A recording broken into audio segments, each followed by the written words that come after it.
Саламатсыздар ма балалар? Мен сіздерге бүгін әжемнің ертегісі жобасы аясындағы қазақ ертегілер сериясымен шығарылатын кітаптар бойынша бала мен қарлығаш атты кітабындағы екі лақ ертегісін айтып берейін балалар. Ертеде екі лақ орман ішінде отардан адасып қалған екен. Қара лақ ақ лақтан бір күнге үлкен екен. Үлкендігін көрсетіп, ақ лаққа дүрсе қоя береткен.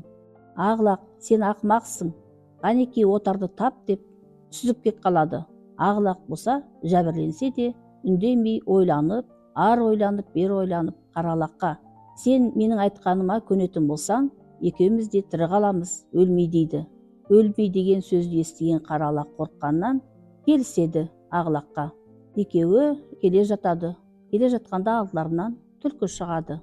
Түлкі екі лақты көріп қуанып кетіп қарным ашып тұрғанда, екеуі маған жақсы азық болатын болды ғой дейді, ішінен ойлап. Ой, қайдан келесіңдер өздерің? Аппақ қардай ақ лақ екенсің, қандай әдемісің. Қара лаққа қарап, сен де сүйкімді екенсің, сендер менің үйіме жүріңдер, менің үйіме дәм татып кетіңдер деп үйіне шақырады.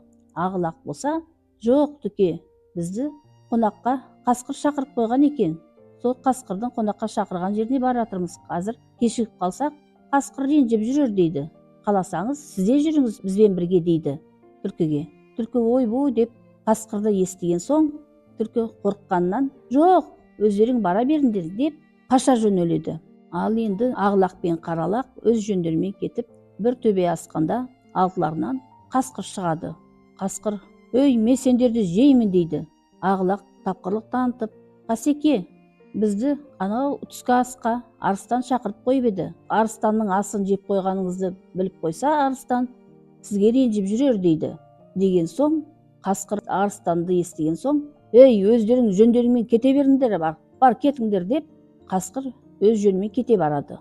Ақ лақ пен қара лақ жүгіре келе жатса, алдыларынан отардың жайылып жүргенін көреді. Шопан атаны көреді.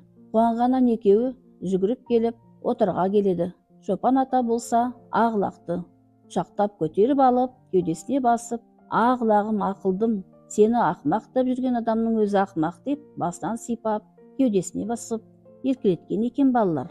Көрдіңдер ме? Осы ертегіде егер де екі лақ бір-біріне серік болып, бір-бірін тыңдамағанда, сабырлық сақталмағанда, әлдеқашан жаманға душар болар еді.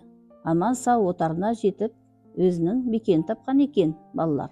Көрдіңдер ме? Ал енді осымен ертегім аяқталды. Келесі кездескенше сау саламат болыңдар балалар.